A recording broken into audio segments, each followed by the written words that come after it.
ನಮಸ್ತೆ ಎಲ್ರಿಗೂನು. ಮುಖದಲ್ಲಿ ಆಗಿರುವಂತಹ ಭಂಗಿಗೆ ಯಾವುದಾದ್ರೂ ಮನೆಮದ್ದು ಹೇಳಿ ಅಂತ ಅಂದ್ಕೊಂಡು ಕಮೆಂಟಲ್ಲಿ ಹಾಕಿದ್ರಿ. ಸೊ ಹಾಗಾಗಿ ಇವತ್ತು ನಾನು ಮುಖದಲ್ಲಿ ಆಗಿರುವಂತಹ ಭಂಗಿಗೆ ಮನೆಮದ್ದನ್ನು ಹೇಳ್ಕೊಡಕ್ಕೆ ಬಂದೀನಿ. ಎಕ್ಕದ ಗಿಡ ನಮ್ಮೆಲ್ಲರಿಗೂ ಗೊತ್ತು. ನಾವು ರಥಸಪ್ತಮಿ ದಿನ ಎಕ್ಕದ ಎಲೆಗಳನ್ನು ಇಟ್ಕೊಂಡ್ಬಿಟ್ಟು ಸ್ನಾನವನ್ನು ಮಾಡ್ತೇವೆ. ಯಾಕೆ ಮಾಡ್ತೇವೆ ಅಂತ ಅಂದ್ಕೊಂಡು ಹೇಳಿದ್ರೆ, ಎಕ್ಕದ ಎಲೆಯನ್ನು ನಾವು ಇಟ್ಕೊಂಡು ಸ್ನಾನ ಮಾಡೋದ್ರಿಂದ ಚರ್ಮ ರೋಗ ನಿವಾರಣೆ ಆಗ್ತದೆ.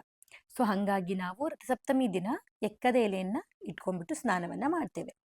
ಇನ್ನು ಭಂಗು ಯಾವ ರೀತಿ ಹೋಗ್ತದ ಅಂತ ಅಂದ್ಕೊಂಡು ಹೇಳಿದ್ರೆ, ಎಕ್ಕದ ಹಾಲಿಗೆ ಅರಿಶಿನ ಪುಡಿಯನ್ನು ಪುಡಿ ಮಾಡಿ ಸೇರಿಸಿ ಅದನ್ನು ನಾವು ಪ್ರತಿನಿತ್ಯ ಬೆಳಗ್ಗೆ ಮತ್ತು ರಾತ್ರಿ ಹಚ್ಕೊಳ್ಳೋದ್ರಿಂದ ಮುಖದಲ್ಲಿ ಆಗಿರುವಂತಹ ಭಂಗು ಕಡಿಮೆ ಆಗ್ತದ.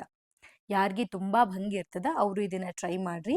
ಎಕ್ಕದ ಹಾಲಿಗೆ ಅರಿಶಿನ ಪುಡಿಯನ್ನು ಕಲಿಸ್ಬಿಟ್ಟು ಮುಖಕ್ಕೆ ಹಚ್ಕೊಂಡು, ಸೊ ಬೆಳಗ್ಗೆ ಮತ್ತು ರಾತ್ರಿ ಹಚ್ಕೊಂಡು ಮುಖ ತೊಳ್ಕೊಂಡು ಮಲ್ಕೊಳ್ಳೋದ್ರಿಂದ ಭಂಗು ಏನಾಗಿರ್ತದ ಮುಖದಲ್ಲಿ ಅದು ಬೇಗ ಅಂದ್ರೆ ಬೇಗನೆ ನಿವಾರಣೆ ಆಗ್ತದ.